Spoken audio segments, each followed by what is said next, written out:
We're back here on the fifth and final day of Radio Row inside the Mall of America. It's a Zach Gelb show right here on Fox Sports 920 The Jersey. And now joining us is Lorenzo Alexander of the Buffalo Bills, two-time Pro Bowler and also a second-team All-Pro this past season, correct?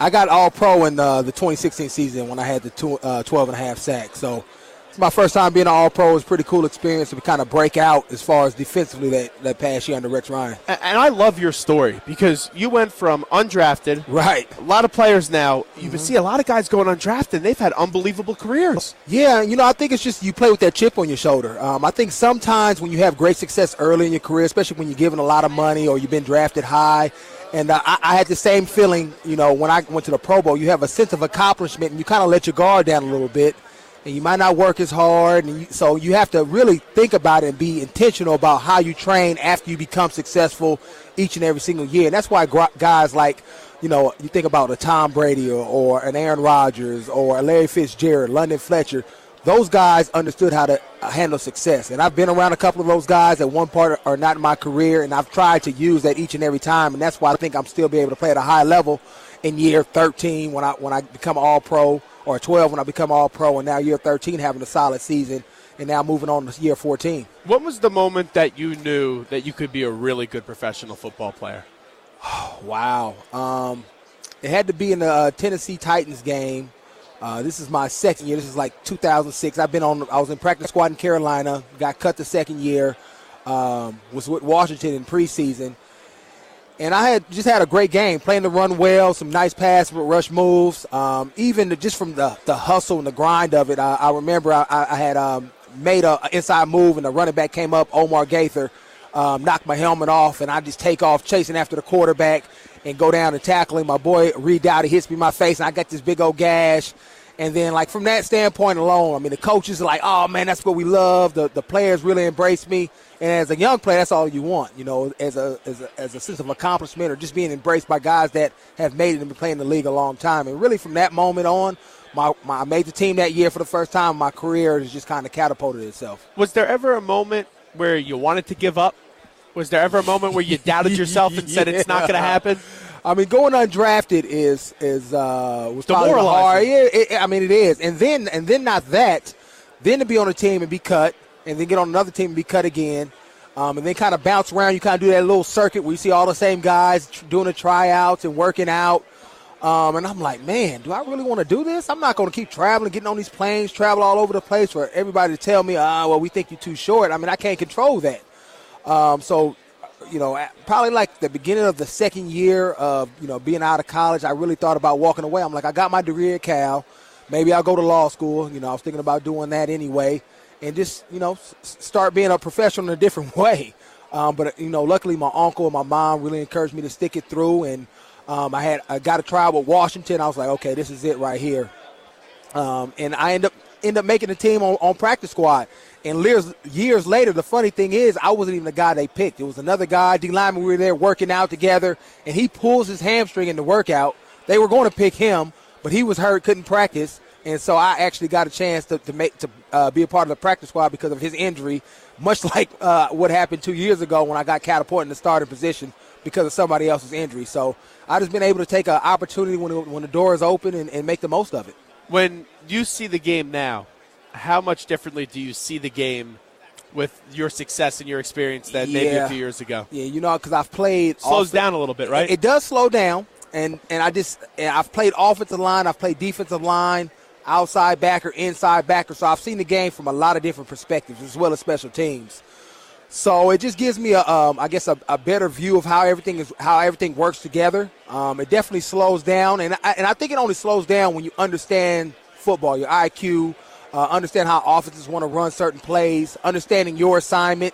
Because I even see players today who have played a long time, and this happens to me as well. Sometimes you maybe not have a great grasp of the game plan or understanding what the team is trying to do, and it's just flying by. It really moves quicker, especially like when you get to the playoffs. So you have to really dial in and get the attention to detail and really feel comfortable with yourself so you can go out there and play free.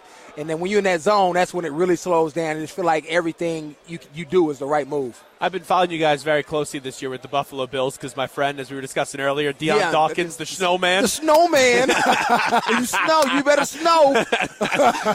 Which, by the way, I was doing a lot of pre-draft stuff with him. It was with him and Hassan Reddick, who's now playing for the Cardinals. Yeah, he's a great player, too. So, yeah, he's a really good player. Yeah. And another underdog story was a walk-on at Temple.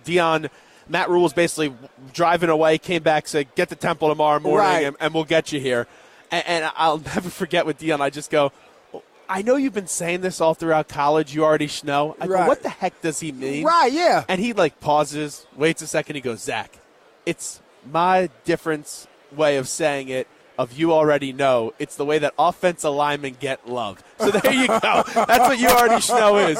Because if you're a wide receiver, you're going to get 9,000 endorsements. Right. If you're a quarterback, you'll be on every magazine, have every car endorsement. Linemen need some love too. Oh, okay. So it's something he just coined the term. He's just trying to brand it and trying to blow it up so he can sell it to somebody. It works in Buffalo. You guys get a lot of snow. Yeah, it does. It actually is perfect for him. I guess he needs to do some media with that this year and just make it bigger than what it is. But when you guys put a great video out of him shoveling the stadium. No, right, yeah. So that was great. But what's he like in the locker room? Because I'm curious. You're a veteran, and you have a guy with this. Me and my friends talk about this all the time. He's walking around, Richie Incognito, Tyrod Taylor, LaShawn McCoy, and every single Snapchat we see you guys, you already know. So how about that? You know what? When you don't know a guy, it rubs you the wrong way. And if you talk to some of the veteran old linemen in the room, I talk to them all the time. They're like, man, I couldn't understand this kid. This kid is doing all this Snapchat and Instagram, and they ain't played a lick in football.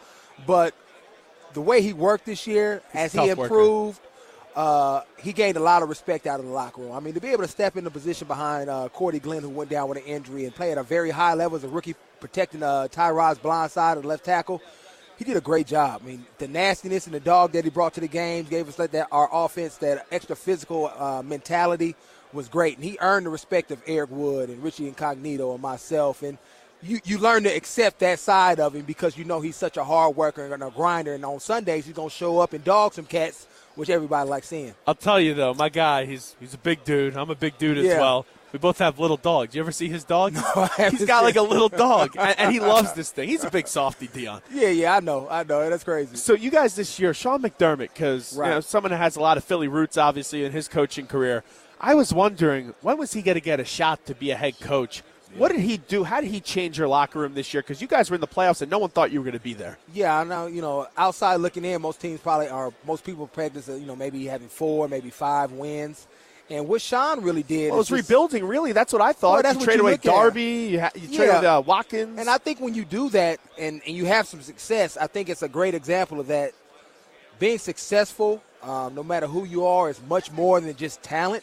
Talent is really your baseline. It really goes into the hard work, the leadership, the accountability, all the little things that often get overlooked that really either evolve your talent to another level or help you bring you up so you can compete with people that may be more talented than you. And that's why you often see guys that are less talented. Man, how did he play 15 years in the league?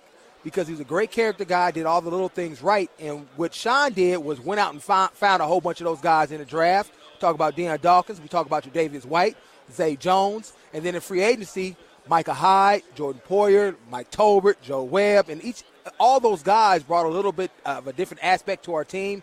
Came in, worked hard, understood what Sean was trying to build because a couple of those guys were with him in Carolina, and everybody bought in. He was a good job of not only being a visionary and having this plan, but then also being able to communicate it. And a lot of times that's where it's lost in the sauce. When a coach comes in, can he command the room and communicate his vision and his plan, not only to his coaching staff, but to his players to where they buy in.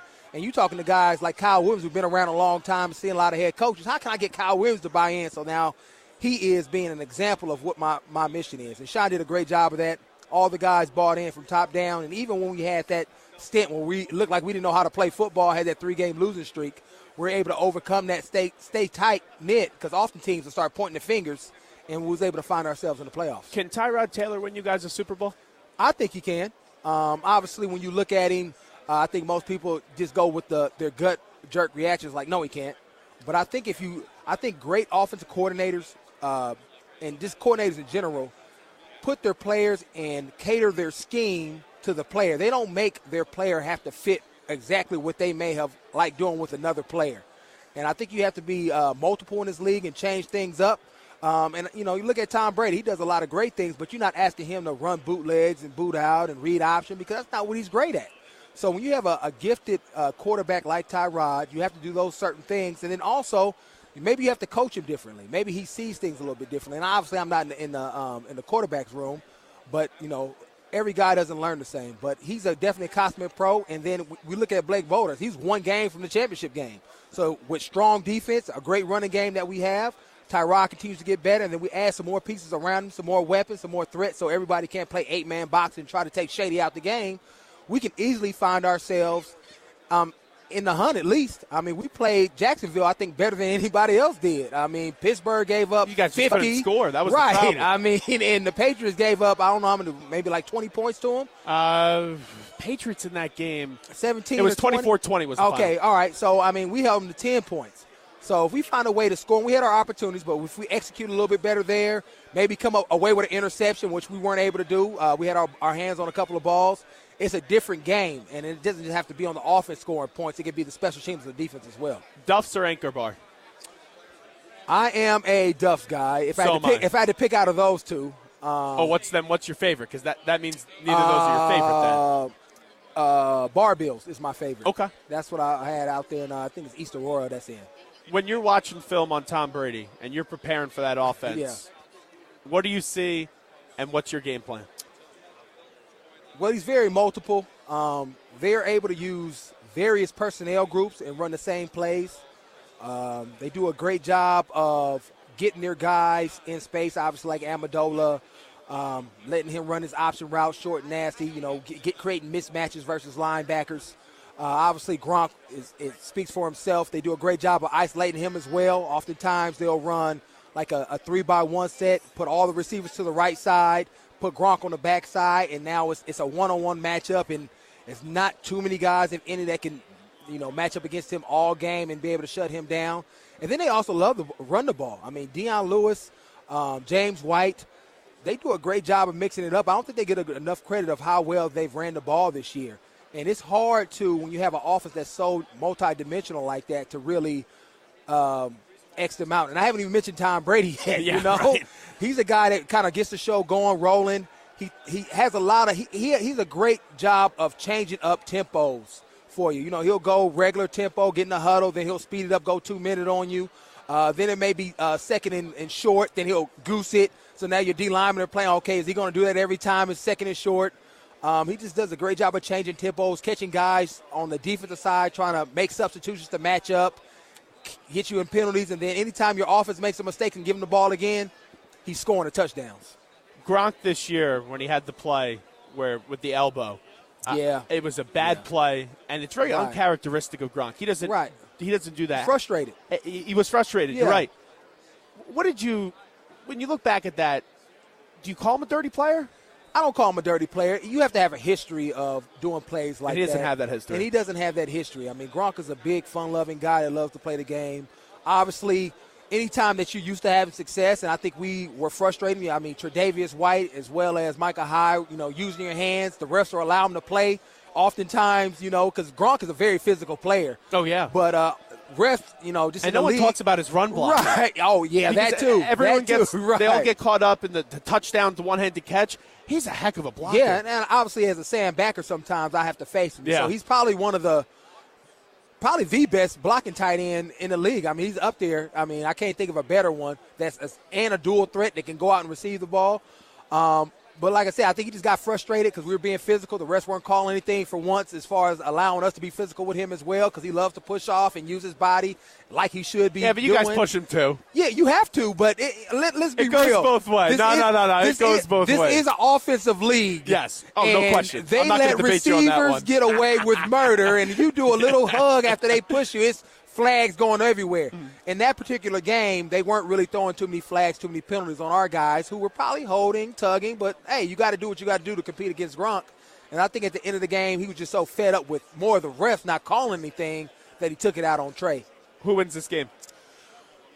I'm going with the Patriots. I hate to say it, obviously being in the AFC East, but I just think they're obviously the more well-coached team. And what scares me more than anything, because I do believe the Eagles are built to beat them, especially defensively with Fletcher Cox, and they have two great corners on the outside who I think can match up with Amendola and Cooks and press them. And then obviously Malcolm Jenkins, who can, I think, have a good job, kind of like our Micah Hyde against Gronk, and you bring in Corey Graham in the back end, as well as that pass rush you guys have that you have, Chris Long, Brandon Graham.